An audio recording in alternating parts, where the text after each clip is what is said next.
do mundo, ela não procura entender como o mundo é, mas ela é uma obra de orientação ao comportamento humano concreto e real. O Aristóteles escreveu mais de 3 obras sobre isso, mas a obra moral de Aristóteles, mais ou menos, concentra-se em 2 grandes livros, que é a Política e a Ética Nicômaco. O livro Ética Eudêmica é um rascunho da Ética Nicômaco.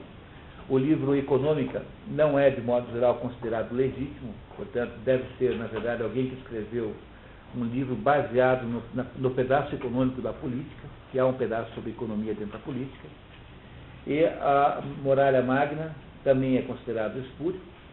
A Ética a Alexandre, que é um outro livro, não chama Ética Alexandre, não chama-se... como? Retórica Alexandre. Esse livro também não se sabe se é verdadeiro. E, se você ler a Política e ler a Ética Nicômaca, você leu 90% da obra ética de Aristóteles. E para Aristóteles, a obra ética tem um significado muito mais do que hoje em dia. Hoje em dia, a ética é o pedaço da filosofia que estuda a moral, que estuda o comportamento humano, né? Comportamento e valores humanos. Não no sentido axiológico da palavra, mas no sentido de comportamento mesmo. Então, para Aristóteles, não, a moral é uma espécie de manual de condução da pessoa, do indivíduo e do governante.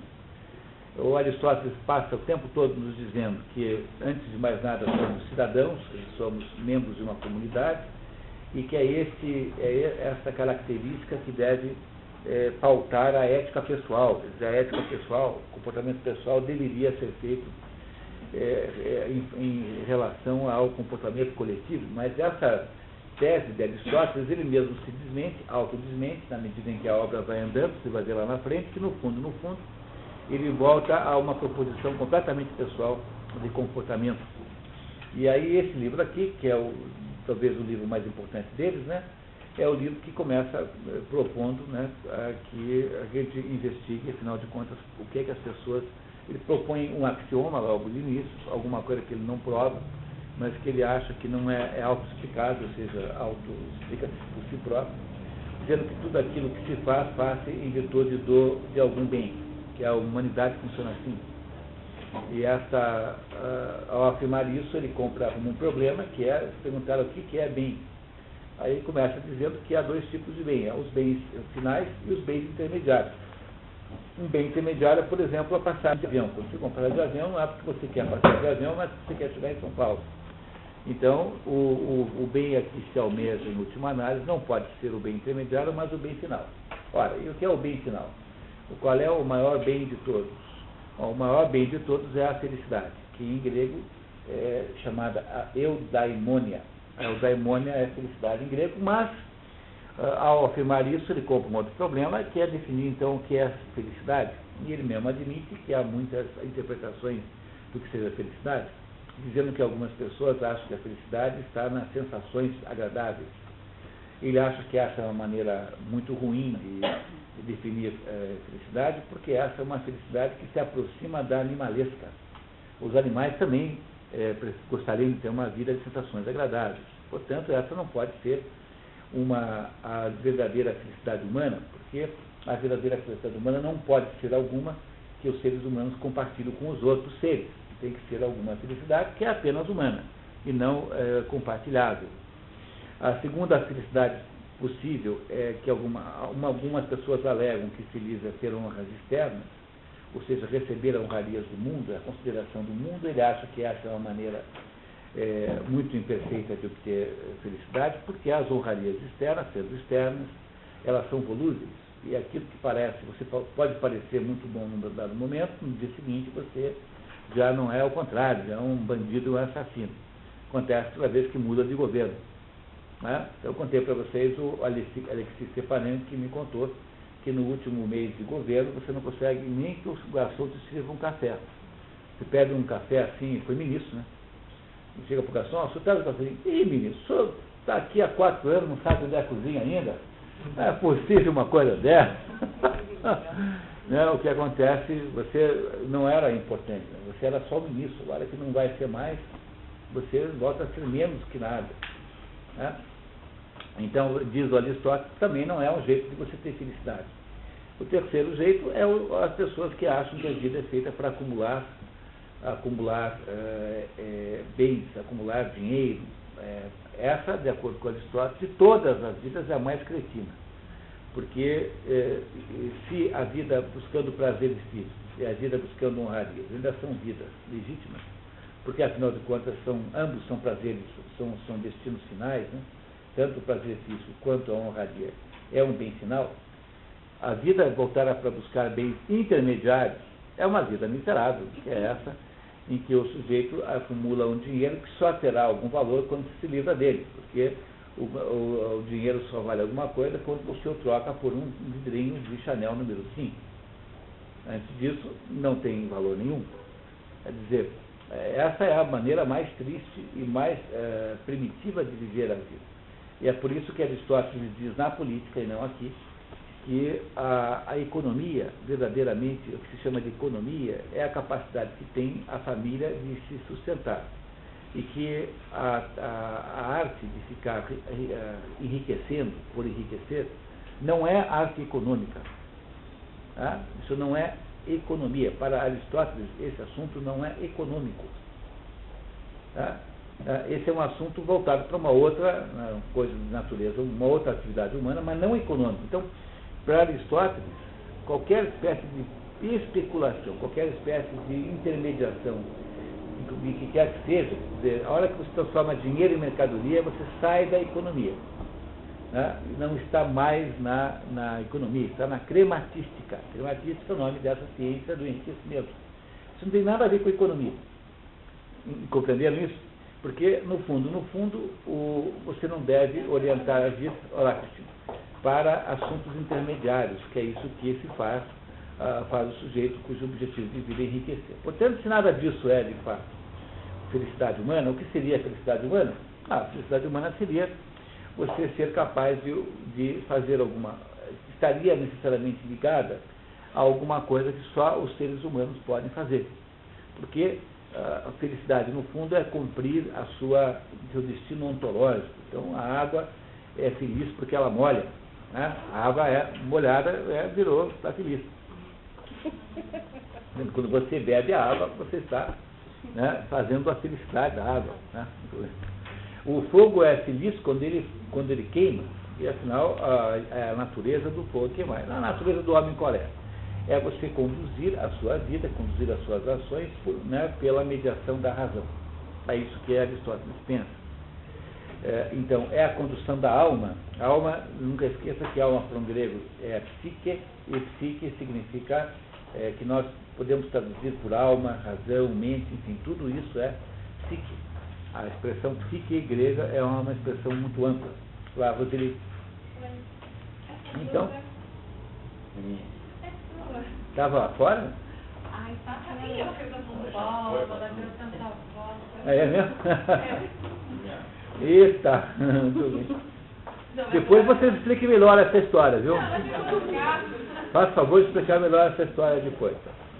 Depois a gente tira as crianças da sala, vocês explicam. Muito bem.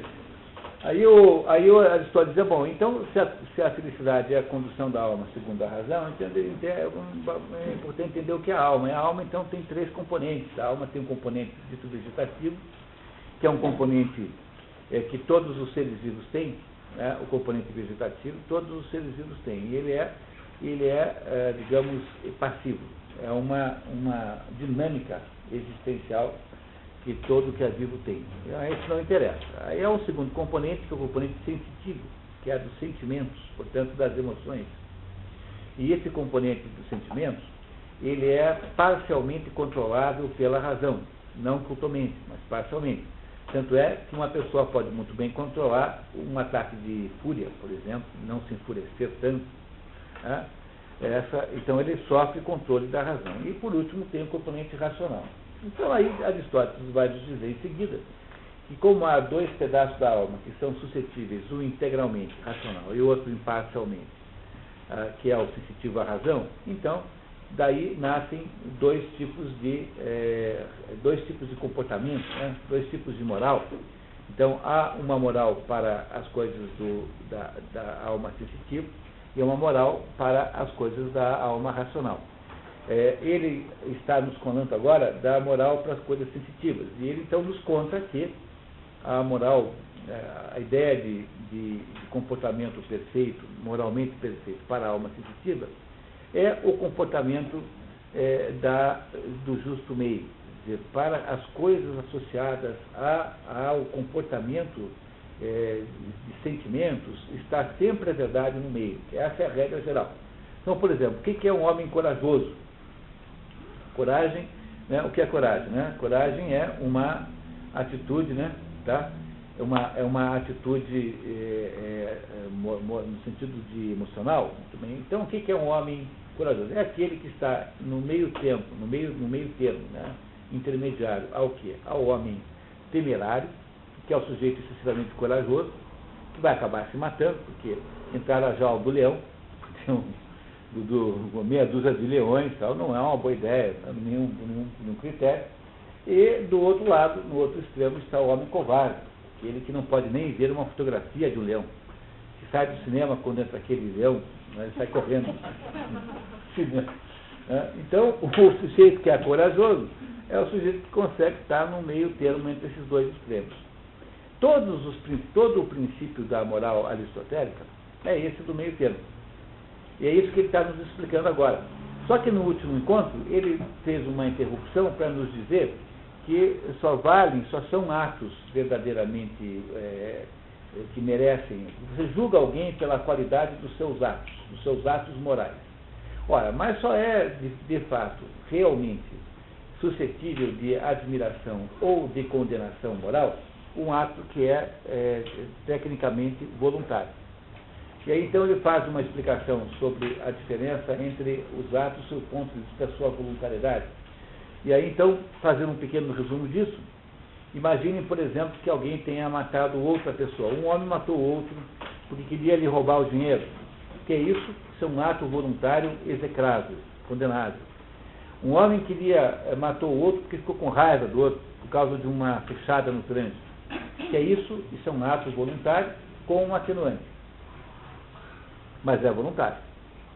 De acordo. Platão acha que não, mas para Aristóteles é voluntário. Aí um sujeito é louco, doido de pedra, e o sujeito matou um outro porque achou que o outro era um monstro, era um demônio dos infernos que vinha assombrar a terra. O que é isso? Isso é um ato não voluntário. Ou seja, uma pessoa que não tinha os meios de entender o que estava fazendo, o ato de um louco.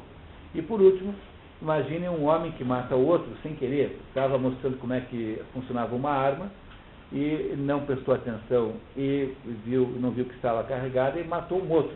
O que é isso? Isso é um ato involuntário. Involuntário.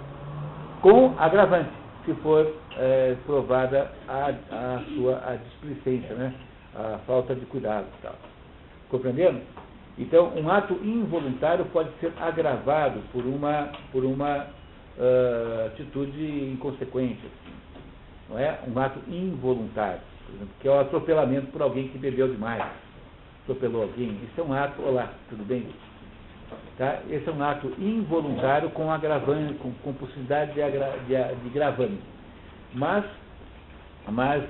Aristóteles está querendo nos dizer aqui, alertando, para que os atos que merecem ou não mérito no ser humano são os atos voluntários, basicamente. E o que é um ato voluntário? É um ato que um homem faz de acordo com a consciência total daquele ato. A consciência total do que ele está fazendo. E ele, então, vai continuar nos explicando isso nesse capítulo que nós estamos agora, e vamos em seguida, ele vai em seguida falar um pouquinho sobre uma certa virtude humana, não é isso? Que é a virtude da generosidade. É esse mais ou menos o nosso cardápio para hoje. Estamos aí na página 98, né? 97, é isso? Então, página 97. Então, pessoal, tá claro pelo resumo que eu fiz onde é que nós viemos até agora? Muito bem, então vamos lá. Alguém gostaria de ser voluntário para ler o item 4? Aqui. Então, muito bem, André, por favor. A vontade, a aspiração, ao contrário, como foi dito anteriormente, tem a ver com fim. Mas enquanto alguns sustentam que o que é aspirado é o bem, outros acham que o que é o que parece ser bom. Ora, aqueles que afirmam que o que é aspirado é o realmente bom, ou seja, que o bem é o objeto da vontade, têm que admitir, como consequência, que aquilo a que o indivíduo que escolhe incorretamente aspira não é um objeto da vontade, aspiração, porque se fosse para sê-lo, tinha também que ser bom. Ao passo que no caso assumido, talvez acontecesse que o indivíduo aspirasse a alguma coisa má. Ficou bem? Vamos ler mais um pouquinho, porque nós paramos 15 dias, né? E aqueles, por outro lado, que afirmam que o bem aparente é o objeto da vontade, são forçados a admitir que não há objeto natural da vontade, mas apenas o que parece ser isso para cada indivíduo. Ora, coisas diferentes assim o parecem a indivíduos diferentes, e se assim acontece, até mesmo coisas contrárias. Vamos ler, daqui a pouquinho a gente para refletir um pouquinho sobre isso. Vamos ler mais um pedacinho. Se, em consequência, nenhum desses pareceres se revela satisfatório, talvez devêssemos dizer que absoluta e verdadeiramente o bem é o objeto da vontade. Mas para cada pessoa, o bem aparente e em conformidade com isso, que aquilo que é verdadeiramente um objeto de aspiração o é para o homem bom, enquanto qualquer coisa casual o pode ser para o homem mau, como no caso de nossos corpos. Aquele alimento que é verdadeiramente saudável o é para corpos que se acham em condição satisfatória e saudável, enquanto para aqueles que se acham debilitados ou enfermiços, outros alimentos se revelam saudáveis. O mesmo sucedendo com coisas amargas e doces, quentes, pesadas, etc. Pois o homem bom julga corretamente toda classe de coisas, uma vez que coisas especiais são nobres e aprazíveis, correspondentemente a cada tipo de caráter. E talvez o que distingue fundamentalmente o homem bom é o fato de ele contemplar a verdade em cada tipo, sendo ele próprio, por assim dizer, o referencial e a medida do nobre e do aprazível. Parece ser o prazer o que induz o grosso da humanidade ao erro, pois a eles, ao grosso da humanidade, ele se afigura como um bem, embora não seja, e consequentemente escolhem o que é prazeroso como bem, e se esquivam da dor, como se esta fosse o mal. Então vamos lá. Há uma diferença em filosofia essencial entre duas abordagens, uma chamada realismo e outra chamada idealismo. Qual é a diferença que tem entre essas duas coisas? O realista acha que o mundo existe por si próprio, independentemente de nós existirmos dentro dele. O mundo existe sozinho, objetivamente fora de você, e que o que há é nós temos uma existência dentro desse mundo, mas esse mundo é independente de nós e nós não temos a capacidade de criá-lo. No fundo, esse mundo existe independente da nossa vontade e da nossa existência. E existe um segundo tipo de abordagem, que é muito mais moderna que essa foi a abordagem tradicional, sempre se achou isso, né? A partir de um sujeito chamado, na verdade não é Kant, na verdade vem um pouquinho anteriormente, o pai da alternativa da outro pedaço da alternativa, chama-se Descartes. Descartes era um filósofo francês que um dia escreveu num livro que você penso, logo existo. Bom, antes disso, todo sujeito que tentava lidar com esse problema dizia, eu existo, logo eu penso. Porque para eu poder pensar, eu tenho que existir antes. Então, porque eu existo, eu logo penso. É como um aluno me perguntou assim, professor, será que eu sou aquilo que eu penso que eu sou? Não, você é aquilo que você é. Como dentro das coisas que você é, entre as coisas que você é, existe a potência de fazer a pergunta, quem eu sou? Então você pode perguntar, será quem que eu sou, afinal de contas? Coisa que um grampeador não faz, porque na natureza do grampeador não existe a potência de ele se interrogar existencialmente. Alguém vê o seu grampeador na mesa? Conversando sobre esse assunto com você. Não é isso? Então, durante toda a história da humanidade, achava-se que existia uma coisa pré-determinada e que a nossa existência dentro desse mundo, que não é uma existência isolada do mundo, porque nós vivemos dentro do mundo, né, vivemos dentro desse mundo, era uma existência que nos permitia perguntar coisas desse gênero. Quem somos nós, afinal de contas? Quem eu sou? Tá? Então, fazer perguntas assim está na potência da existência humana. E isso, durante toda a história, achou-se que isso era assim. Aí chegou um belo dia um sujeito chamado Descartes e disse que não, que eu não tenho certeza de nada mesmo, porque eu não sei nem se esse mundo existe. Por exemplo, eu não sei se vocês existem na verdade. Talvez vocês não existam, talvez vocês sejam só uma alucinação. Deixa eu fazer um teste aqui, peraí. Vocês continuam aí? Parece que sim, mas quem pode afirmar que eu não estou alucinando, que eu estou vendo vocês, apesar de vocês não estarem aí? Quer dizer, no fundo, eu não tenho certeza.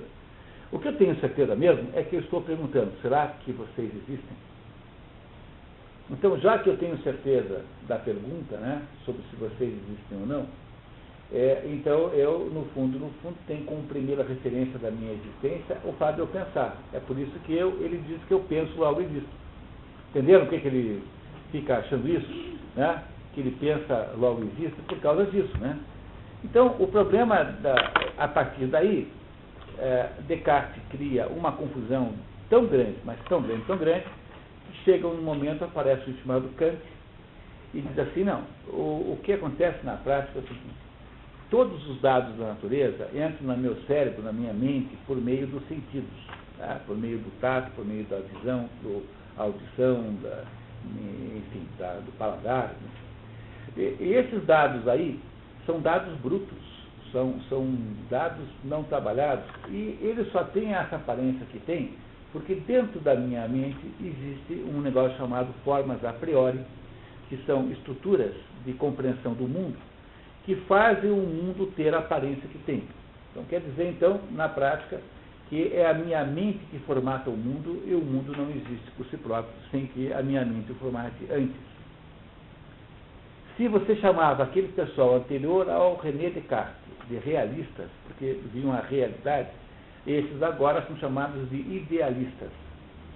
Quer dizer, esses acham que o mundo existe basicamente como ideia, no sentido de forma, uma expressão ideia, uma expressão platônica, né, de forma. Bom, então, é quase necessário dizer que quem venceu essa guerra, quem está vencendo esta guerra, é o pessoal idealista, porque a partir de Kant, você desenvolveu como consequência disso todas as perversões modernas intelectuais, todos os relativismos. Essa conversa assim, não há verdade absoluta, é uma ideia idealista. Né? Essa ideia de, tipo assim, não, cada um tem a sua verdade, tudo é relativo, são todas ideias idealistas, porque são as ideias que acham que a nossa mente é árbitro da realidade, eles dizem assim, né, em linguajar kantiano, que a realidade é um construto da mente. Onde é que você acaba caindo? Acaba caindo lá naquele filmeco Quem Somos Nós. Então, aquele filmeco diz lá para aquela moça, Amanda, que ela não precisa aceitar aquele fato de que ela é surda, e que ela, na verdade, pode inventar quantos mundos ela quiser, porque existem muitos mundos paralelos, e ela só escolheu aquele porque ela é uma masoquista, e fica insistindo em sofrer quando ela podia pegar um outro mundo que não era aquele. Não é isso? Então, nada mais claro do que o componente prometeico disso, né? Prometeico no sentido técnico da palavra, como o componente autoritário humano, quer dizer, a ideia de que o ser humano é que constrói o mundo, de que esse mundo aqui está ao alcance da nossa mente, e que a nossa mente é capaz de construir o mundo. Essa conversa toda deságua naquela afirmação lá daquela J.Z. Knight, aquela senhora que aparece no filme, com roupa vermelha, que é uma dona de casa, que na verdade não é ela, né? É o Ramta. O Ramta é um espírito de 40 mil anos que ela recebe, e aí no final do filme o Ramta diz assim, você é Deus. Você não tinha descoberto a imersão de Deus, porque a nossa mente pode produzir a realidade que você entender. Quando você, portanto, ouve falar em idealismo, você está quase sempre se referindo ao idealismo alemão, que é uma mistura de Kant e Hegel, que são dois filósofos mais ou menos contemporâneos, que são os autores disso. Então, é isso que Aristóteles está querendo debater nesse parágrafo aqui. Ele está querendo debater se aquilo que a gente acha que é bom, se é um bom verdadeiro para se procurar, ou se é que cada um tem o seu próprio bom. Então, ele está dizendo aqui a mesma coisa que eu acabei de dizer para vocês em outras palavras. Está dizendo que algumas pessoas, por serem, né, ele diz assim na segunda página, né, quase no finalzinho, diz assim. Então, ali, parece, no quarta linha, antes do final, parece ser o prazer o que induz o grosso da humanidade ao erro, pois a eles, ao grosso da humanidade, ele se afigura como um bem, embora não o seja. Consequentemente, escolhem o que é prazeroso como bem e se esquivam da dor como se essa fosse um mal. Então, o que ele está dizendo é que os idealistas, né, como é que eles defendem uma tão exótica teoria como essa? Quer dizer, os idealistas sérios, né, dizem assim, não, mas veja, a maçã é gostosa ou não, conforme o gosto do freguês. Então, se a humanidade não tivesse apreço por maçã, ela não seria boa. Então, o que transforma a maçã numa coisa boa é o gosto dos comedores de maçã. Aí, é claro que existe uma certa quantidade de julgamento sobre a realidade que é feita pelo gosto. Então, você olha para um quadro do Rembrandt, um pode gostar e outro não.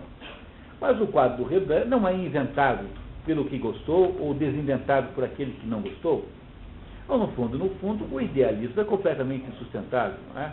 Aí, o sujeito que melhor tentou resolver essa contradição foi Ortega y Gasset, que costuma dizer que eu sou eu e as minhas circunstâncias. Quer dizer, essa ideia de Ortega y Gasset é a ideia de que a gente vive dentro de um conjunto de circunstâncias. Circunstâncias essas que interferem na nossa vida. Então, o Ortega y Gasset começou como idealista, né, porque ele foi um aluno dos neocantianos. Ele foi aluno do Cohen e tal, uma porção de neocantianos alemães, e ele depois abandonou completamente isso. Porque um homem inteligente não consegue ser idealista, ele tem que ser muito bobalhão para acreditar numa coisa dessa, não é isso? Tem que ter muito pouca noção de realidade para ser um idealista, digamos assim, um idealista empedernido. Então, não é possível. Quer dizer, o fato de que a realidade não permite que você enxergue a toda, enxergue apenas pedaços, o que Aristóteles está dizendo é isso. Que as pessoas que não entendem, que não conseguem compreender isso, as pessoas toscas, elas vão olhar para alguns aspectos da realidade e elegê-los como a realidade toda. Quando, na verdade, há outros aspectos da realidade que são tão importantes quanto esse, que não são tão visíveis assim. É isso que o Aristóteles acabou de nos contar nesse capítulozinho, que eu estou tentando contar aqui de um outro jeito. Então, só cuidado não confundir isso com o idealismo platônico, porque quando Platão diz que as coisas todas existem num determinado grau metafísico, ou seja, no mundo das ideias e dos conceitos, né, ele não está sendo idealista do jeito que Kant é, porque Platão não acha que é a nossa mente que inventou isso, entendeu? Tá? Você compreende que não é para fazer essa confusão? Tá? Vamos tentar evitar essa confusão de novo? Ó, o primeiro tipo de idealista que existe é a Platão. Porque Platão acha que as coisas, a verdade está no mundo das ideias, das ideias e das formas. E que as coisas que existem aqui não são as coisas como elas são, mas são pálidas imagens dessas coisas. Esse idealismo platônico não tem nada a ver com o idealismo kantiano que eu acabei de mencionar. Porque Kant acha que a nossa mente é que produz o mundo. E Platão achava que a nossa mente não produz coisa nenhuma. A nossa mente, no máximo, se lembra como o mundo era quando nós vivíamos no paraíso, ou seja, no mundo transcendental. Que a nossa mente é um anjo que perdeu as asas, ela perdeu as suas asas, a nossa alma, e agora ela só tem reminiscências de como as coisas eram.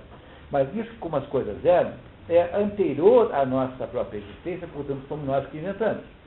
Agora, um idealista tipicamente moderno, que não é um idealista platônico, mas é um idealista que se contrasta com esse realista. O realista é o sujeito que acha que o mundo existe aí fora de você e pronto. Isso é o que o realista acha.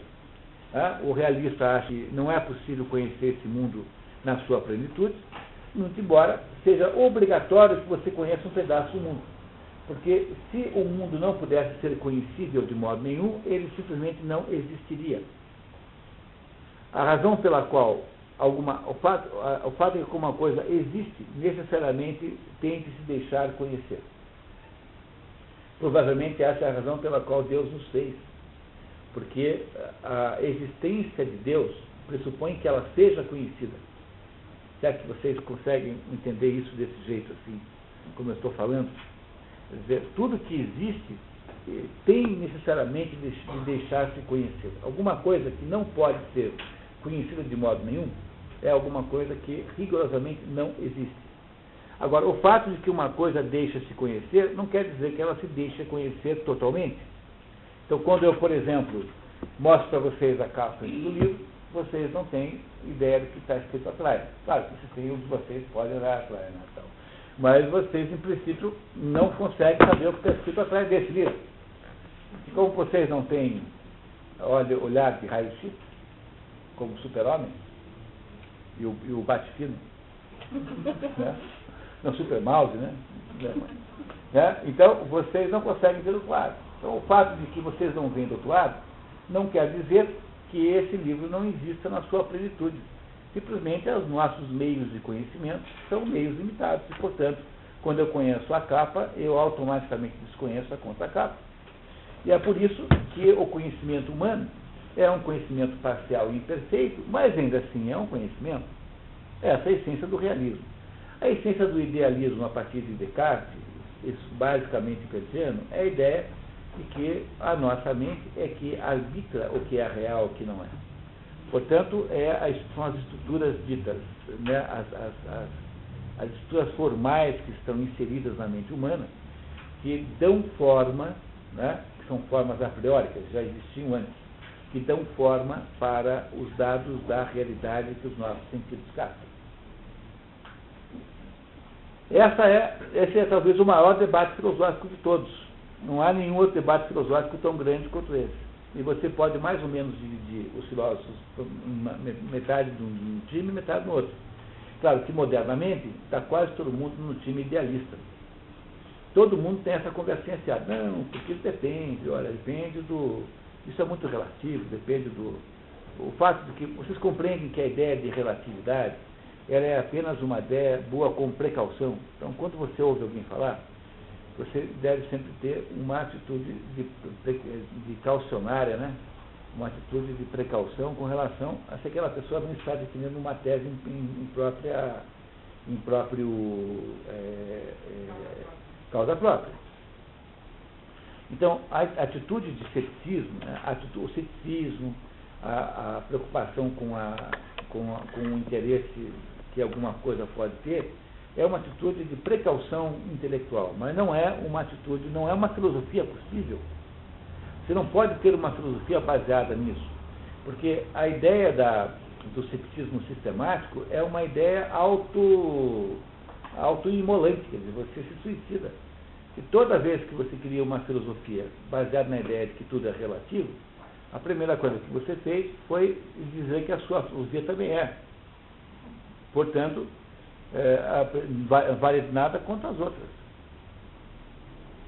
É claro que o sujeito que inventa isso, em seguida diz, não, tudo é relativo menos a minha.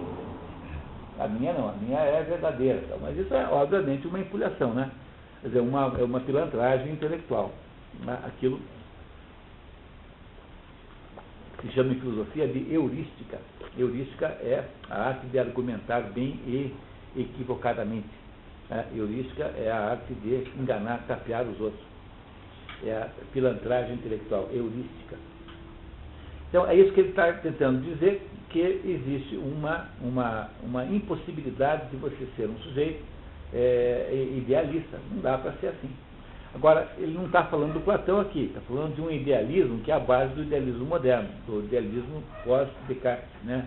Pós-cartesiano e, sobretudo, pós-kantiano. Que é, digamos, o espírito da filosofia moderna, é isso. É um espírito desse tipo aí. Tá? Tanto é que você pega aí, né, esse pessoal de filosofia moderníssima, Jean Baudrillard, que morreu agora, faz um ano, Jean Baudrillard é aquele sujeito que achava que a virtualidade fica mais importante do que a realidade. Ou seja, o mundo falso da virtualidade. Então ele diz assim, não, ele tem um livro sobre a Guerra do Golfo. Então a Guerra do Golfo que foi contada na mídia é mais Guerra do Golfo do que a Guerra do Golfo que já existiu na prática. A história, o filme que acaba contando essa história é Matrix. Matrix é uma história em que o mundo virtual é mais importante que o mundo real. Tanto é que você morre no mundo virtual, morre no real também. É claro que isso é um absoluto exagero, né? É um absoluto exagero. Se fosse contado para denunciar isso, né? Para denunciar essa abordagem, seria até razoável. Mas como isso é contado como afirmação de realidade, né? De que o mundo seria assim de verdade, então a gente tem que ver essas coisas com certo cuidado, né? Com uma certa prudência. Né? É isso? Então tá. Continuamos? Vamos ao item 5. Quer continuar lendo, por favor, André? Sendo o fim, então, ao que aspiramos, os meios que servem ao nosso fim sendo matéria de deliberação e escolha, segue-se que as ações que concernem a esses meios são realizadas por escolha involuntária. Então, lembra que ele nos contou no último encontro que o objetivo do médico é salvar o paciente. O médico nunca duvida desse ponto. O médico não começa um tratamento médico perguntando assim, será que eu não salvo ou não esse sujeito? Peraí. O médico parte do pressuposto que o fim da sua profissão é salvar o paciente. Do mesmo modo que um advogado não começa uma causa duvidando se vai ou não ajudar o paciente, digamos, o réu, enfim, o seu cliente. Então, o fim é indiscutível e pré-estabelecido. O que você faz, na verdade, é escolher os meios. Então, o médico tem que escolher o meio A, B ou C para interferir naquela situação. O advogado escolhe a estratégia A, B ou C e assim por diante. Um engenheiro, para resolver um problema lá de uma construção, um terreno pantanoso, vai escolher essa ou aquela técnica. Perdão. Essa ou aquela técnica de intervenção. Não é isso? E essa é isso que ele está dizendo, né? Que há diferenças com relação ao meio, mas não com relação ao fim. O fim não está em debate. Tá? Então o ato, na verdade, que é criticável ou não, quer dizer, o ato que é ou não questionável, é o ato da escolha do meio, mas não o ato da escolha do fim. Tá? Desculpe, eu tenho que tomar aqui um negócio desse, senão eu vou ficar ruim até o final da aula aqui. Tá, continuamos? Mas as atividades nas quais se exercem as virtudes concernem a meios, e por conseguinte a virtude também depende de nós mesmos. O mesmo sucedendo com o vício, uma vez que onde somos livres para agir, também somos livres para nos abster de agir. E onde somos capazes de dizer não, também somos capazes de dizer sim. Se, portanto, somos responsáveis por realizar uma coisa quando é correto realizá-la, também somos responsáveis por não a realizar quando não a realizar é incorreto. E se somos responsáveis por corretamente não realizar uma coisa, também somos responsáveis por realizá-la incorretamente.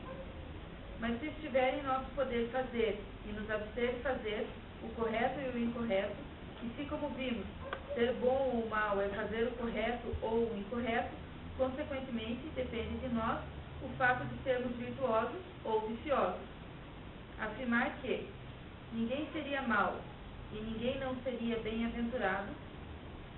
Pode ler embaixo. Trata-se possivelmente de uma frase de Solon, célebre legislador ateniense. Sua forma marcantemente concisa e compacta nos autoriza a arriscar parafraseá-la nos seguintes termos: ninguém é voluntariamente mau, como não é involuntariamente bem-aventurado. Aqui diz a outra tradução diz, em vez de mal, desgraçado, que é melhor do que mal aqui, né? Porque, assim, não ser voluntariamente desgraçado significa que ninguém procura a própria desgraça, como também ninguém é involuntariamente bem-aventurado. Que ninguém vai dar certo sem querer. Essa é a ideia. Quer dizer, o que ele está querendo insistir aqui é na responsabilidade do ato moral.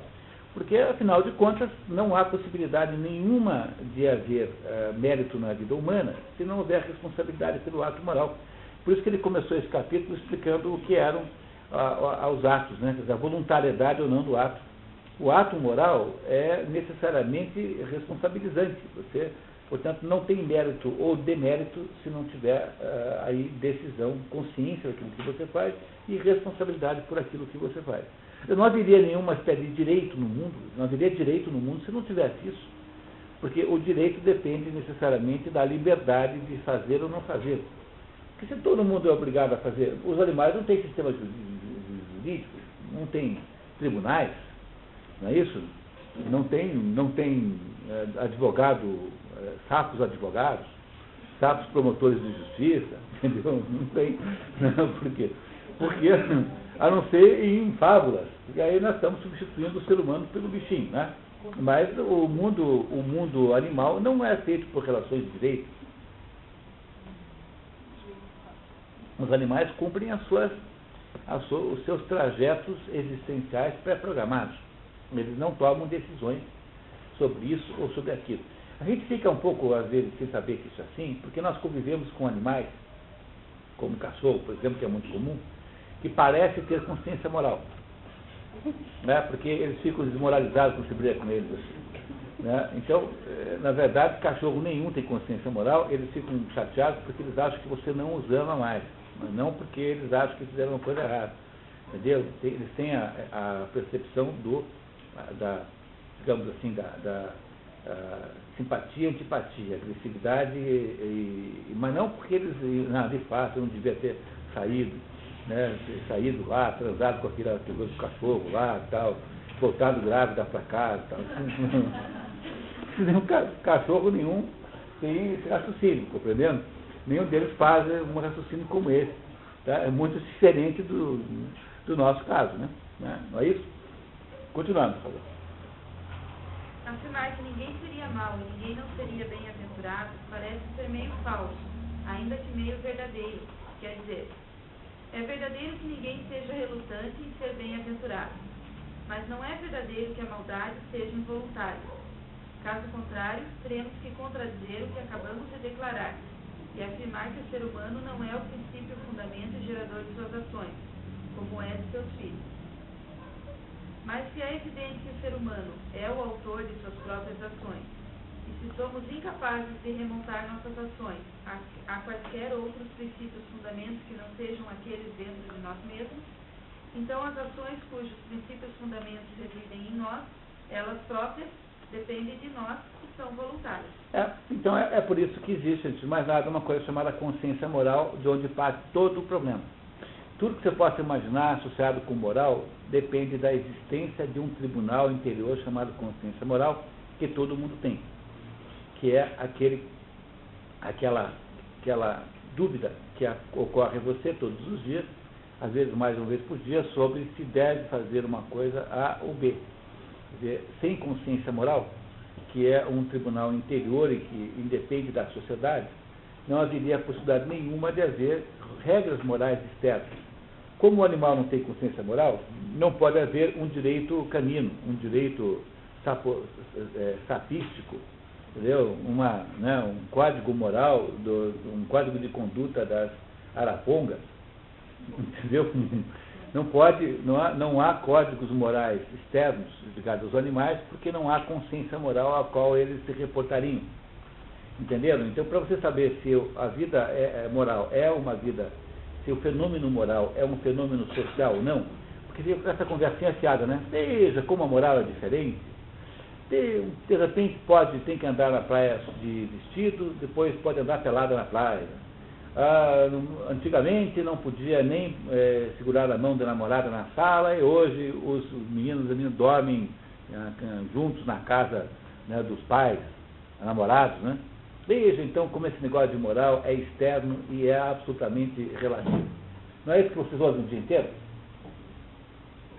Bom, mas se você pensar um pouquinho melhor sobre isso, você irá chegar à seguinte conclusão, de que o fato de que há diversos sistemas diferentes de moralidade, alguns até em aparente contradição um com o outro, só prova, em última análise, o fato de que há uma consciência moral que os unifica a todos, ou seja, que independente da época, mesmo que a época proponha códigos morais externos diferentes, continua havendo a necessidade de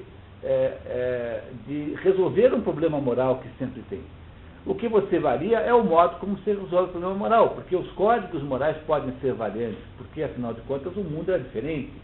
Há modificações no ambiente social, no ambiente de todos os tipos.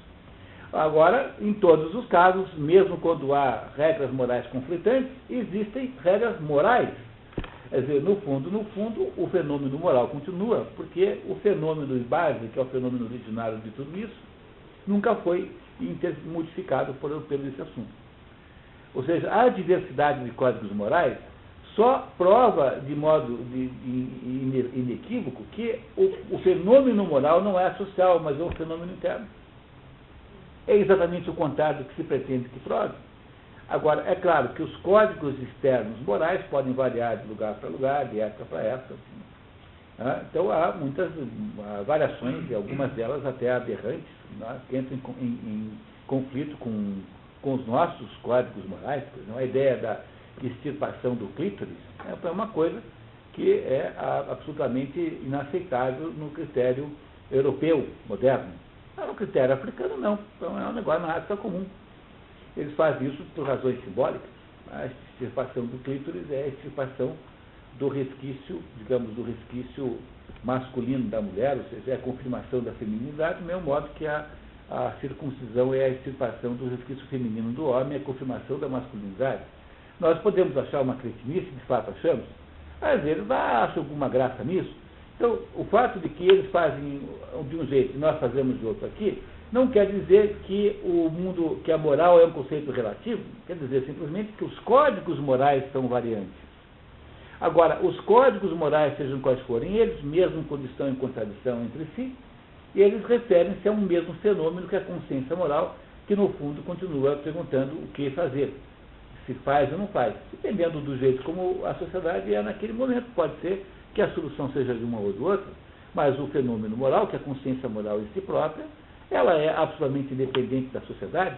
Quer dizer, está mais do que provado pela própria diversidade de códigos de que o fenômeno da consciência moral independe do fato social. Portanto, a moral não pode ser estabelecida socialmente. E quem faz esse raciocínio torto, que leva à conclusão de que a moral é um fenômeno externo, é o sujeito que pensa que a moral é um processo de imposição do mundo sobre o indivíduo. E nunca entende que, no fundo, se não tivesse o tribunal interno na cabeça do fulano, nenhum sistema externo seria capaz de funcionar. Mas, no fundo, o que é que são os sistemas externos morais, os códigos morais? São instrumentos externos de orientar o comportamento do indivíduo confuso. Então, as leis deviam ser isso. Todas as religiões têm um aspecto de programa moral, têm um aspecto de código moral. Por quê? Se você não sabe o que fazer, você vai pegar a solução fora. Mas tudo começa com o fato que você não sabe o que fazer.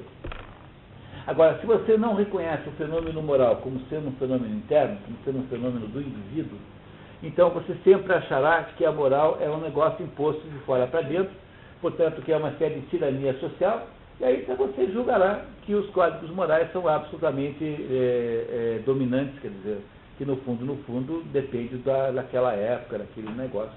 Quando, no fundo, você está invertendo os termos do problema e está justamente desentendendo, está invertendo de modo errôneo a compreensão do mecanismo. Tudo começa dentro, mas como você não sabe resolver, você vai procurar um código fora. Hoje, há pouco, eu cheguei em casa e na escada senti cheiro de maconha. Aí, cheirando maconha. Eu abri a porta do carro e disse, mas lá na Holanda foi legal. Tá vendo?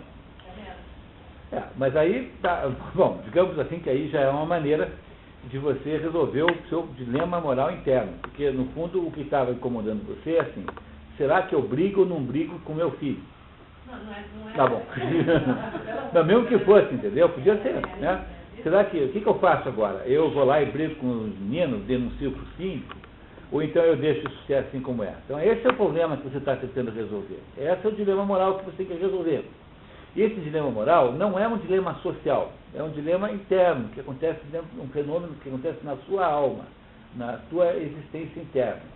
Bom, aí você vai falar o quê? Você, não sabendo o que fazer, você vai procurar ou resolver a questão, né, tomar uma decisão, ou então você vai tentar fingir que o problema não existe. Foi o que você fez exatamente.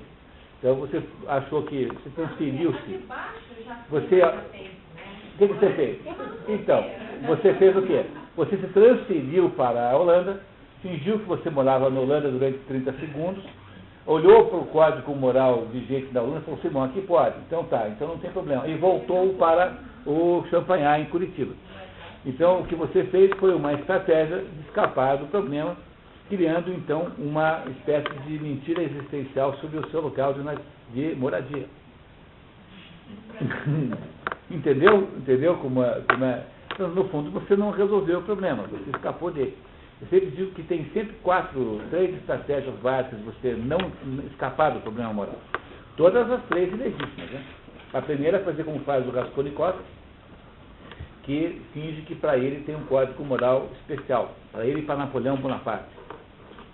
Então ele pode matar aquela velha desgraçada, porque se Napoleão Bonaparte matou tanta gente e tem aquele túmulo que é um túmulo lá nos Invalides, né? Então por que eu não posso matar essa velha desgraçada que está me assaltando, que está me explorando? O segundo jeito é o jeito do sujeito que inventa que foi o que você fez. Tá? O sujeito que diz que eu não sou eu.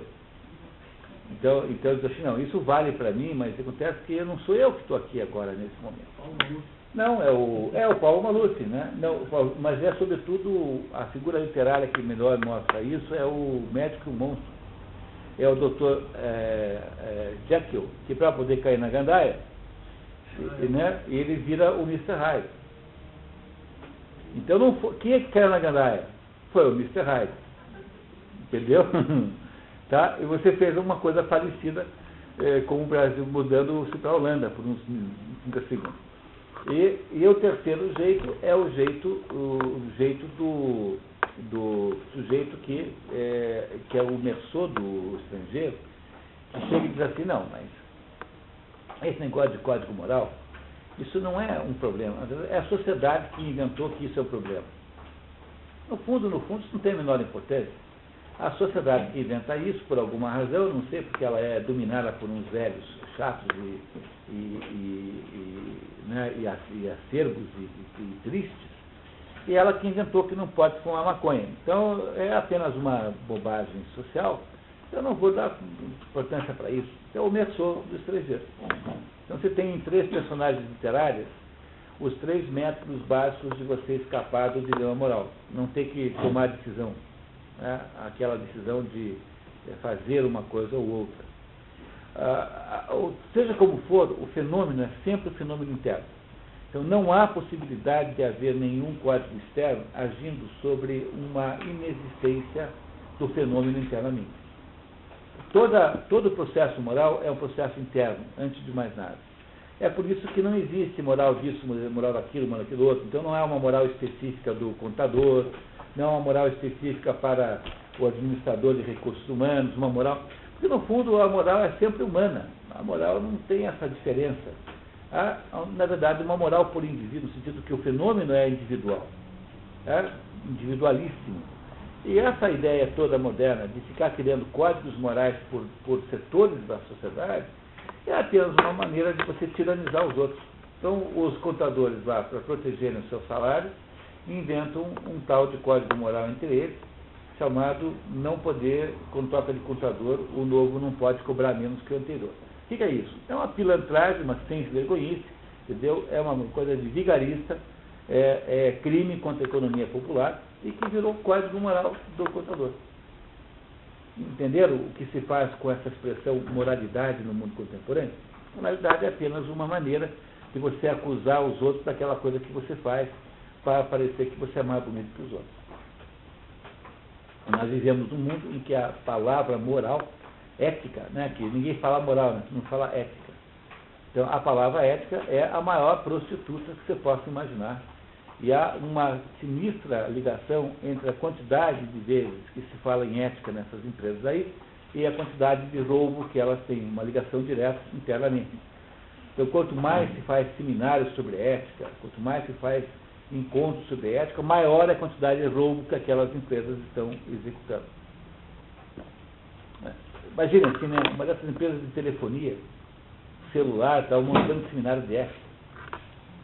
É basicamente para você, né? Você tem aí o exemplo da política nacional, que justamente o partido que passou a vida inteira falando em ética é o mais ladrão de todos. É basicamente esse o fenômeno.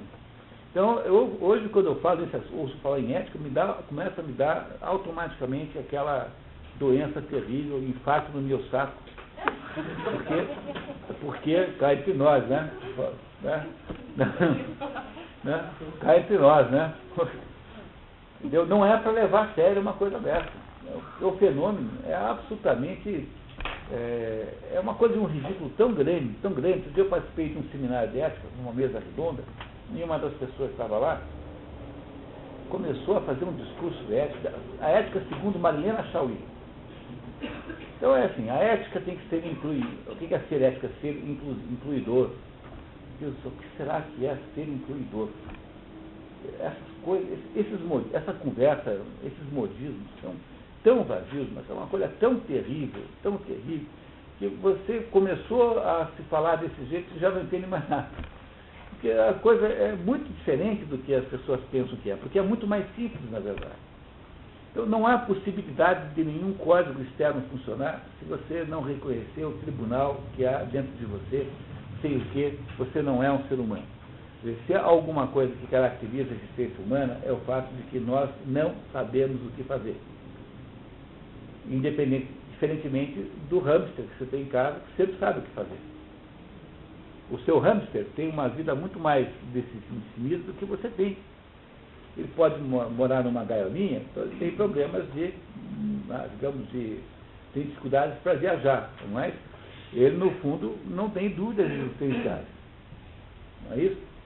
Tá? O nosso problema é outro. Nós temos uma existência absolutamente ambígua. E o problema é que acertar no que fazer é um exercício que demora a vida toda. Porque a gente vai errando e vai percebendo que errou e vai melhorando. E a vida toda é o exercício para aprender o que fazer. Portanto, a vida, saber decidir, é a maior das artes humanas. E isso também significa que, embora a vida humana possa ser imperfeita, de fato nós podemos tomar decisões perfeitas. Porque sempre haverá uma decisão melhor do que a outra, quando você está na dúvida sobre o que fazer. O fenômeno é completamente interno. E é por isso que ele é um fenômeno gerador de responsabilidade. Porque, no fundo, é você quem quer, ou que não faz, ou que faz, ou que não faz. Continuamos, por favor.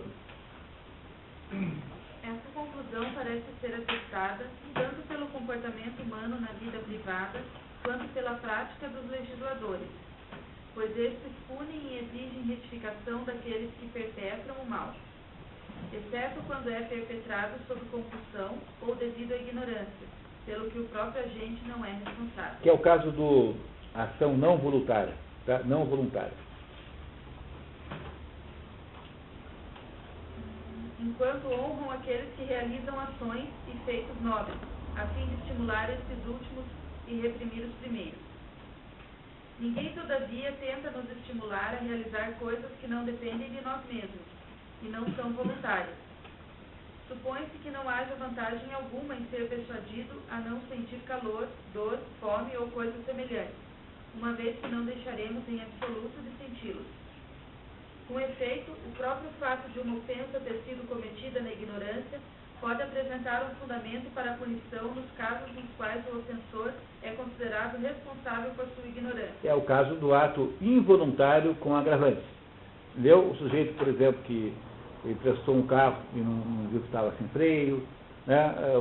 Aqueles atos, né, que implicam numa, como é que diria assim, numa incúria. São aqueles atos que poderia ter sido previsto o mal, e que, embora você não tenha matado o outro, porque você não queria dar, de fato, um tiro nele, mas você devia ter olhado se a arma estava ou não estava carregada antes, né? Então, embora tenha sido um ato involuntário, ele é um ato com agravante. Ele está dizendo que mesmo um ato como esse, em que você matou um outro sem querer, implica alguma responsabilidade. Tá? É isso que ele está dizendo. Por exemplo, a penalidade é dobrada se o ofensor estava embriagado, porque a origem da ofensa estava no próprio ofensor, na medida em que ele poderia ter evitado embriagar-se, o que foi a causa de não estar ciente do que estava fazendo. Que é o caso do acidente de trânsito com embriaguez, né? Quer dizer, esse é o único modo legítimo de lidar com isso, porque você acusar de crime alguém que foi parado numa blitz e estava com álcool no sangue, isso é errado. Porque o sujeito pode até mesmo dirigir mais prudentemente do que se estivesse sóbrio, eventualmente, porque isso varia muito de pessoa para pessoa. Agora, a pessoa que comete tem um acidente porque estava embriagado, esse sim merece merece a punição. O contrário não é verdade, entendeu? Porque é preciso que tenha havido um crime para que haja crime. Tem que ter vítima para haver crime. Você não pode chamar de crime aquilo que não tem vítima. Olha, se você comete um assassinato e não se acha o corpo, não é possível acusar ninguém disso. Então é preciso olhar com cuidado para essas legislações modernas aí, porque isso não é bem assim. Quer dizer, é preciso que tenha havido, de fato, uma ofensa real, que tenha havido algum problema, alguma destruição concreta para que tenha havido crime, senão não é. Mas o crime embriagado certamente é mais grave do que alguém que atropelou alguém sem querer porque você pulou na frente do carro. Então, até mesmo pode-se dizer que um suicida deixa de ser suicida se suicidar na frente de um motorista embriagado, porque aí pode-se pressupor que ele poderia ter freado, né? Não é isso? E não freou. Essa é a ideia, mais ou menos. Indivíduos também são punidos por ofensas cometidas devido à ignorância de alguma disposição da lei que deviam conhecer, e poderiam conhecer sem qualquer dificuldade. E assim por diante em outros casos nos quais a ignorância é tida como devida à negligência, sob o fundamento de que não se justificava a ignorância do ofensor, uma vez que lhe era possível empenhar-se no sentido de retificar os fatos.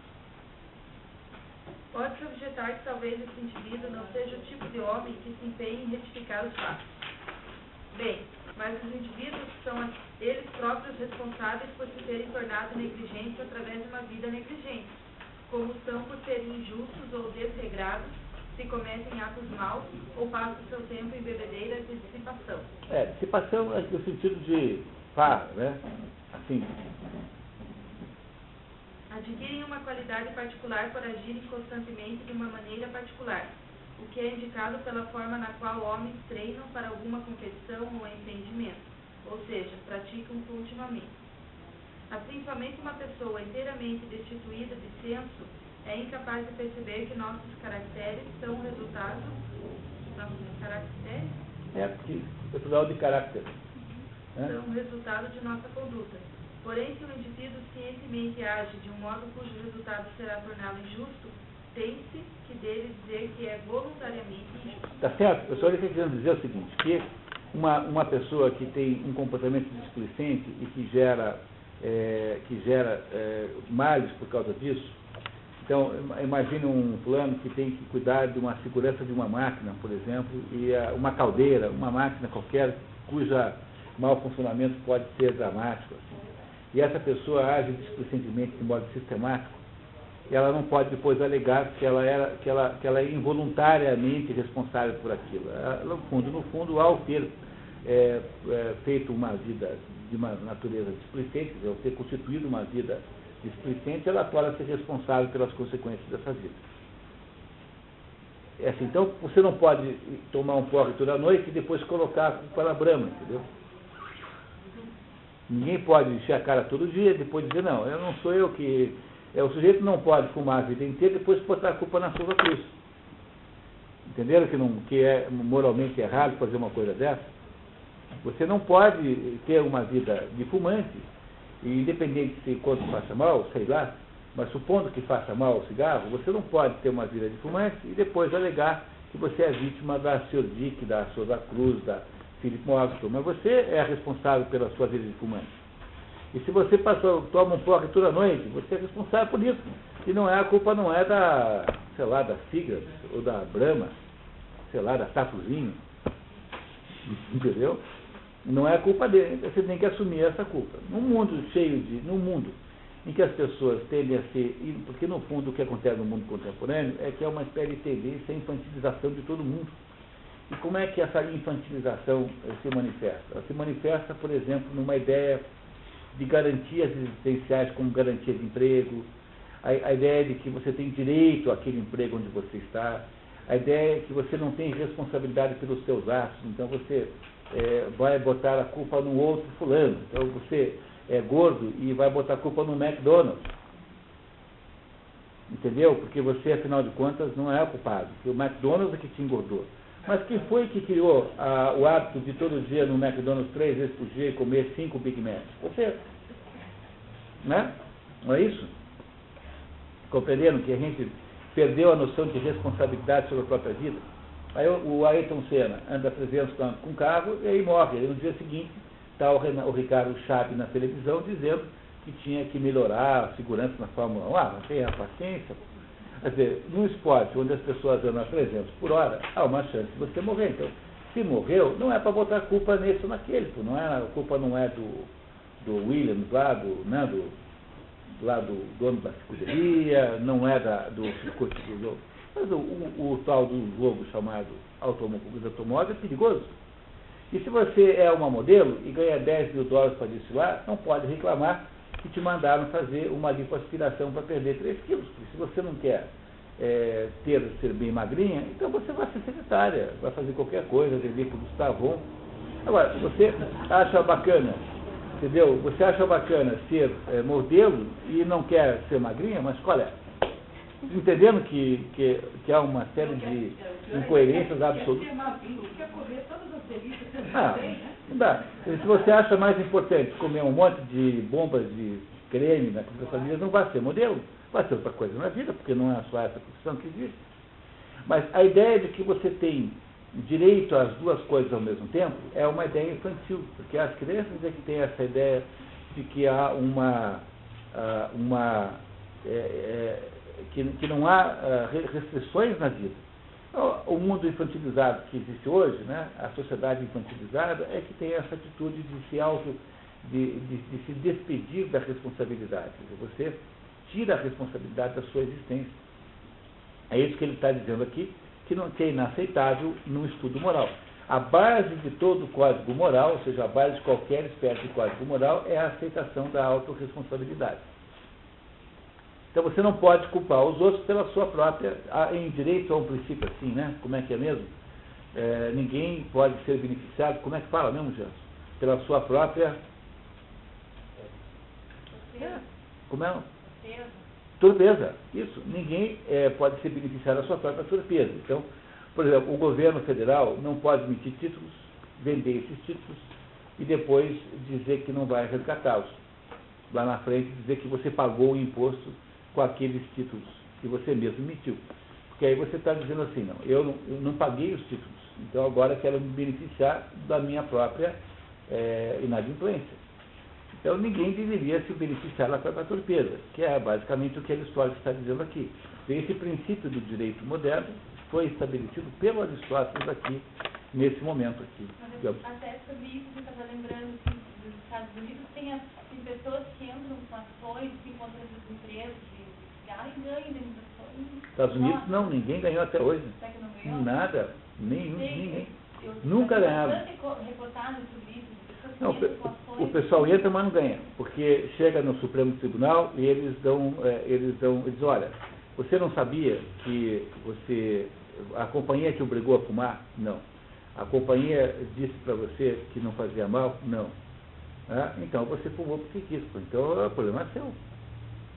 Por exemplo, essa coisa... Mas lá, eu não acompanho muito, assim, mas algumas coisas assim que eu já li sobre as indenizações, existem indenizações altíssimas de situações assim que na verdade a pessoa é culpada. Não, é que houve um caso ou outro em que foi dada indenização, por exemplo, teve um caso lá em que um fulano disse assim, olha, eu eu trabalhava na empresa de tabaco, e aí eles me davam de presente os cigarros. E eu fumava aquele cigarro sem saber que eles estavam testando o cigarro. Então aí você está alegando para a justiça que você foi, de alguma maneira, alvo de um teste sem ser informado. Então aí sim. Mas agora um fumante comum, sabe? O fumante. Esse sujeito que sai aí na carteira de cigarro, não tem uma fotografia do sujeito todo arrebentado? Esse sujeito não consegue nada. Aqui no Brasil também nunca ninguém conseguiu. Não consegue provar. Eu tive um caso de um ladrão que entrou numa casa para roubar nos Estados Unidos, e aí ele acabou ali pulando o muro e tinha um caco de vidro, ele se rasgou lá no caco de vidro, e ele entrou na justiça e falou isso aí. E ele tem que acabar.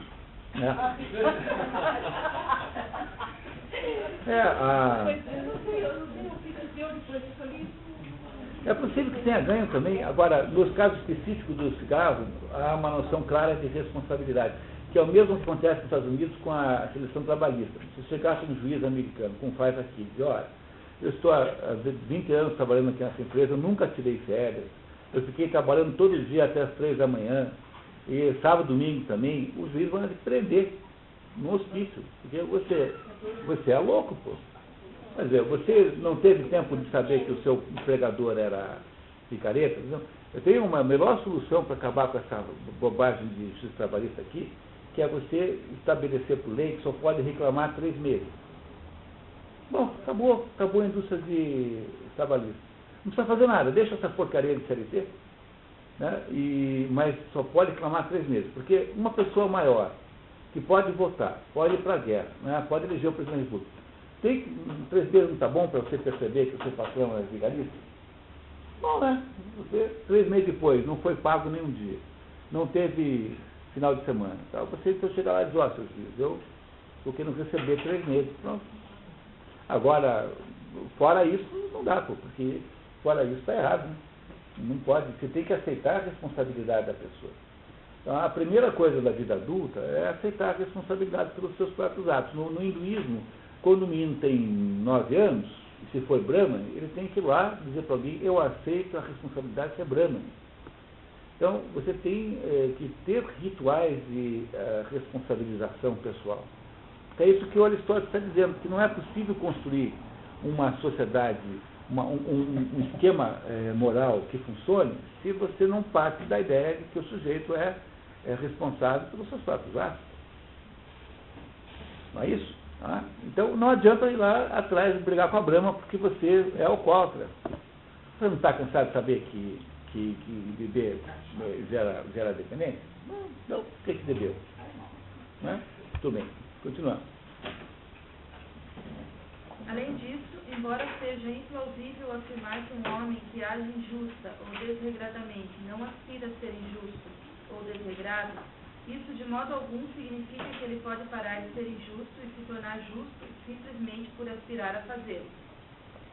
Não mais do que um homem enfermo pode recuperar a saúde por aspirar a isso, embora possa ser o caso de sua enfermidade ser voluntária, no sentido de ser devida a uma vida de intemperança e ao não acatamento dos conselhos médicos. Bom, então assim, se a sua enfermidade é causada por uma intemperança, você bebe demais, parando de beber melhora a saúde. Ou porque você não toma o remédio. Então começou a tomar, ficou bom, não é isso? Então nesses casos, o seu desejo de ficar melhor é um desejo que se resolve com apenas o desejo. Mas ninguém fica melhor apenas porque a sua mente disse que você vai ficar melhor. Então o que ele quer dizer com isso é que uma vida justa ou uma vida injusta se faz pela coleção de atos justos ou injustos, e não pelo desejo de ser justo ou injusto. Eles são os atos concretos que estabelecem o mérito ou o demérito de uma pessoa. Não, é que o que acontece na prática é assim, a nossa mente tem uma certa autoridade sobre o nosso corpo. É por isso que funciona o tal do placebo. O placebo é um remédio falso que você dá para o paciente, dizendo que aquilo vai curar, e o pessoal que toma placebo melhora um pouquinho. Tá? Então, os testes clínicos são assim, né? Você vai curar uma doença, então vai fazer o teste clínico. Você faz o quê? Você pega, dá para metade do grupo o remédio de verdade, para outra metade dá o placebo. uma pílula igual, só que uma tem farinha e a outra tem o sal lá, etc. Você não conta para ninguém qual é a verdadeira, qual é a falsa. Aí você controla, né, a saúde conforme... Você sabe quem recebeu a verdadeira ou falsa, e aqueles que receberam a falsa também melhoram. Mas não melhoram tanto quanto os outros. Quer dizer, o nome disso é efeito placebo. Isso é conhecido na medicina. Quando você hipnotiza uma pessoa e convence essa pessoa por hipnotismo que ela está sendo queimada. Está sendo queimada no braço com uma ponta de cigarro aceso. E você verá que a pele desenvolve uma lesão. Quer dizer, o que significa isso na prática é que a mente tem uma certa capacidade de controlar o corpo. Não uma capacidade total, mas é uma capacidade de algum porte. Então, há uma hierarquia natural no ser humano, quer dizer, o espírito tem ascendência sobre a mente e a mente tem ascendência sobre o corpo. O contrário é muito mais fraco. Por exemplo, um corpo doentio pode eventualmente gerar uma mente doentia. Uma pessoa que tem muita dor pode gerar uma pessoa com problemas mentais. Mas mesmo um corpo muito doentio não é capaz de interferir num espírito. O espírito passa incógnito. Tanto é que você tem inúmeros casos de pessoas que sofrem muito fisicamente e que têm um espírito que cresce e não piora. O espírito melhora e não piora. Então, pode resultar num efeito até que a pessoa melhora, né? É, uma série de melhoria, que é o caso dos mártires, que é o caso de todo mundo que... Como é que você faz para produzir aquele efeito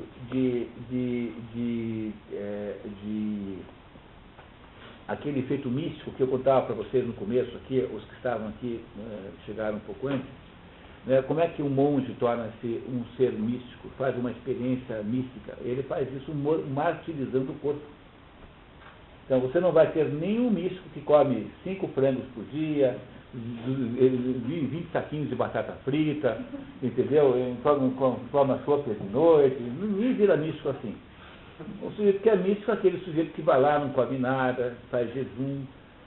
Então, aí os médicos mais afoitos julgam que os tais dos fenômenos místicos são apenas efeitos psicológicos da martirização do corpo. Não é isso? E o que é uma conclusão muito precipitada, porque, se é claro, eu posso reproduzir os efeitos corpóreos com química, né? Quer dizer, essa é a tese de todo drogado, né? Os drogados são pessoas que acham isso, né? O drogado acha que tomando LSD você vai ver Deus. Quer dizer, o drogado é o sujeito que acha que a modificação química do corpo produz uma modificação espiritual. Entenderam a tese da drogadição correta? É essa. Mas isso, obviamente, não funciona, né? Porque se fosse assim, né, nós teríamos um mundo de santos, né, de místicos, quando, na verdade, o que acontece na prática é que o sujeito faz uma viagem qualquer lá, então tem aquele caso famoso que o Olavo conta, né, do sujeito que conhecido dele, que dizia que tomava LSD e via Deus. E tinha visões tão magníficas do mundo que ele não conseguia nem descrever. Depois, quando ele acordava daquela viagem, esquecia tudo. E aí, então, ele desenvolveu uma técnica de ficar drogado e ao mesmo tempo, escrever para anotar, enquanto ele estava lá naquele negócio, anotava assim e tal. E aí, quando ele acordou da viagem, tinha escrito assim: a banana é grande, mas a casca é maior.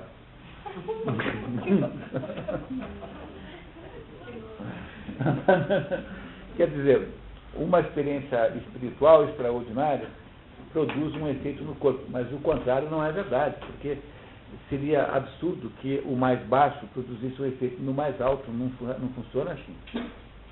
Entenderam o que eu estou querendo mostrar para vocês? É que existe uma hierarquia de influências que é sempre de cima para baixo, nunca de baixo para cima.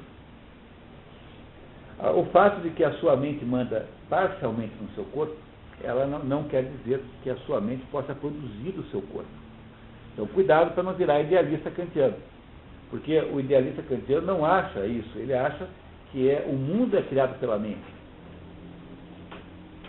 E o mundo não é criado pela mente, o mundo existe, é independente de você. Tanto é que quando a gente morre, o mundo continua. E antes da gente nascer, o mundo já existia. Tanto é que eu nasci porque alguém existia antes de mim, meu pai e minha mãe. Né? que não foram inventados na hora que eu ouvi pela primeira vez. É muito difícil ser kantiano, você tem que ser muito burro para ser kantiano. Em última análise, esse é o problema, entendeu? É mais ou menos isso. E Kant é considerado uma das figuras mais inteligentes. O Kant, sabe quem que é o Kant? Eu tenho a melhor definição do Kant, é o Mr. Magoo. Sabe o Mr. Magoo? O Mr. Magoo é aquele sujeito que fica achando que está falando com o poste, já está falando com o presidente da República. Então, como ele pensa que a mente dele produz a realidade, então o Kant é o Mr. Magoo da filosofia. Mais ou menos.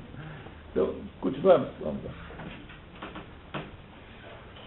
É verdade que no início poderia ter evitado a doença, mas desprezou sua chance e não poderá mais fazê-lo. Se jogais ao ar uma pedra, é impossível trazê-la de volta, mas apesar disso sois responsável por ter apanhado a pedra e a ter arrojado ao ar, uma vez que o princípio e o fundamento do ato estava dentro de vós. Analogamente, o injusto e o desregrado poderiam no início ter evitado se tornarem tais, e portanto são assim voluntariamente, mas agora que assim se tornaram, é impossível para eles não serem o que são. E não só vícios da alma são voluntários, como em alguns casos defeitos do corpo também o são, pelo que os censuramos. Embora ninguém censure alguém por ter nascido feio, censuramos aquela disformidade causada por falta de exercícios e cuidado pessoal. O mesmo se diga das debilidades, deficiências e mutilações. Embora ninguém condene, porém, ao contrário, se compadeça de uma pessoa cega de nascimento, ou devido a uma doença ou um acidente, por certo todos condenariam alguém que tivesse perdido sua visão devido ao alcoolismo ou ao deboche. Deboche aqui é uma expressão muito mal aplicada, né? Deboche é vícios em geral, né? No sentido que está aqui. Mas sei lá, o que pode querer dizer, uma sífilis contraída por uma vida, digamos assim, excessivamente esculhambada, né? Sei lá. Constatamos assim que defeitos corporais pelos quais somos nós mesmos responsáveis são censuráveis, ao passo que aqueles pelos quais não somos responsáveis não o são. Diante disso, conclui-se que somos responsáveis também por defeitos morais censuráveis. Então, o que ele está querendo dizer é que não é possível pensar num código moral que não implique na responsabilidade do ato. Né? Essa responsabilidade do ato está antes de mais nada. Por isso que no começo desse capítulo ele nos ensina o que é um ato voluntário, e o que é um ato não voluntário e o que é um ato involuntário. Então vocês receberam aí um esquema, um resumo disso. Quem não recebeu, por favor, acompanhar com a Patrícia. Você não tem, né? Então a Patrícia teve que ter a sua cópia ali, tá? Continuamos. Tá? Mas suponhamos que alguém diga, todos procuram o que se lhes afigura bom, mas não são responsáveis pela aparência das coisas, mas o fim se afigura a cada homem de uma forma, determinada por seu caráter, seja qual for que esse possa ser. Leia. Pode ler. Certos helenistas, como W. de Rosa, entendem que a palavra do personagem imaginário que objeta Aristóteles finda aqui. Ele tá falando com um interlocutor imaginário, né? Esse W. de Rosa é o autor da tradução que eu uso para comparação com essa aqui, né? Que é a tradução inglesa padrão, considerada a padrão inglesa. Esse W. de Rosa é um helenista do século XIX na Inglaterra. Ainda assim, por conseguinte, na hipótese de cada homem ser, de certa maneira, responsável por sua disposição moral, ele será, no certo sentido, responsável por sua concepção do bem. Se, pelo contrário, essa hipótese for falsa, nenhum homem será responsável por sua má conduta. Perpetra o mal devido à ignorância do fim certo, pensando que a ação má lhe proporcionará seu bem maior. E o bem a que ele visa não é o de sua própria escolha. Um homem necessita nascer, por assim dizer, com visão moral, pela qual possa discernir corretamente e escolher o que é verdadeiramente bom. Um homem de boa disposição natural é alguém naturalmente bem dotado nesse aspecto, pois se uma coisa é o mais elevado e nobre dos dons, e é algo impossível de ser adquirido ou aprendido com outrem, mas o que um homem possuirá uma vez que lhe tenha sido concedida por ocasião do nascimento, uma boa e nobre dotação natural nesse sentido constituirá uma boa disposição no sentido cabal e verdadeiro do termo. Isso é quem está falando com Aristóteles, né? Está fingindo que tem um interlocutor, está dizendo para isso. Agora, ele não concorda com isso. Ele vai dizer que não concorda agora. Ora, se essa teoria for verdadeira, como será a virtude mais voluntária que o vício?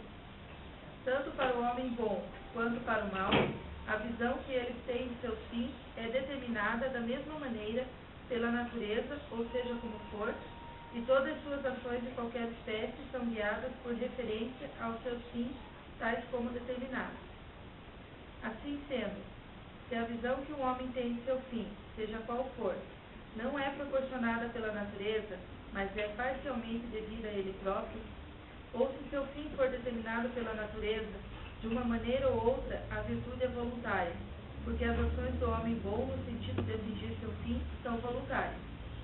E num caso ou outro, o vício será voluntário quanto à virtude, pois o homem mau, tal como o bom, detém espontaneidade em suas ações, mesmo se não em sua escolha de um fim. Se então, como é dito, nossas virtudes são voluntárias, e de fato somos nós próprios, num certo sentido, parcialmente a causa de nossas disposições morais, e é termos um certo caráter que nos faz estabelecer um fim de um certo tipo, conclui-se que nossos vícios também são voluntários, e sendo da mesma maneira que o são nossas virtudes. Então, você não pode dizer que os vícios são involuntários, que você nasceu assim, você é desse jeito, e as suas virtudes são voluntárias. Então, toda decisão que você toma, por exemplo, o vício, a decisão de fumar ou não fumar um cigarro, essa é uma decisão voluntária. Mesmo que você esteja enganado sobre o sentido, né? Mesmo que você esteja comprado uma visão errada sobre se fumar faz bem ou mal para a saúde. Eu não sei se faz bem ou mal, mas no fundo, a decisão de fumar é sua. É isso que ele está dizendo, quer dizer, ele está tentando impedir que se estabeleçam inocentações indevidas do ato moral. No fundo, o ato moral as ações ruins também são voluntárias. No fundo, tem aqui uma polêmica com Platão, porque Platão nas leis tenta estabelecer o contrário, dizendo que determinadas situações tornam os atos humanos inimputáveis. Mas ele não é assim, ele não concorda. Ele acha que as ações, mesmo quando más, são voluntárias também.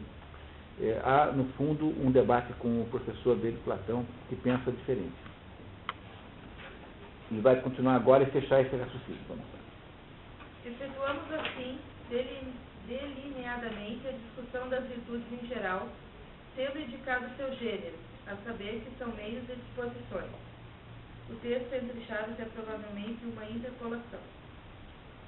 E tendo demonstrado que nos tornam aptos a realizar ações idênticas àquelas pelas quais elas são produzidas e realizá-las da maneira prescrita pela justa razão, e que elas dependem de nós e são voluntárias. Mas nossas disposições não são voluntárias do mesmo modo que o são nossas ações. Disposições aqui, o Mário da Gama Cury traduz por atitudes. E o W.B. Ross traduz por states, estados.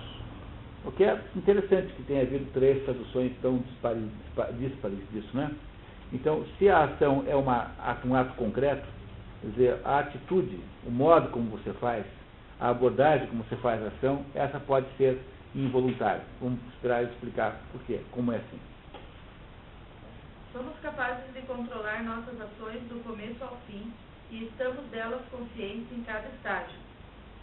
Todavia, no que toca às nossas disposições, embora possamos controlar seu começo, toda adição independente feita a elas é imperceptível, como é o caso do desenvolvimento de uma doença. Isso ainda que sejam voluntárias no sentido de que somos livres para utilizar nossas capacidades de uma forma ou de outra. Mas a fim de retomarmos a discussão geral, tomemos agora as várias virtudes, definindo a natureza de cada uma, a classe de objetos com a qual está relacionada e a maneira na qual essa classe está relacionada a ela. Ao procedermos a isso, deixaremos claro, inclusive, quantas virtudes existem, se viemos pela coragem. E a gente vai fazer isso daqui a pouquinho, depois tomar um café. Que tal, né? Paramos um pouquinho? Vamos tomar um cafezinho, tá?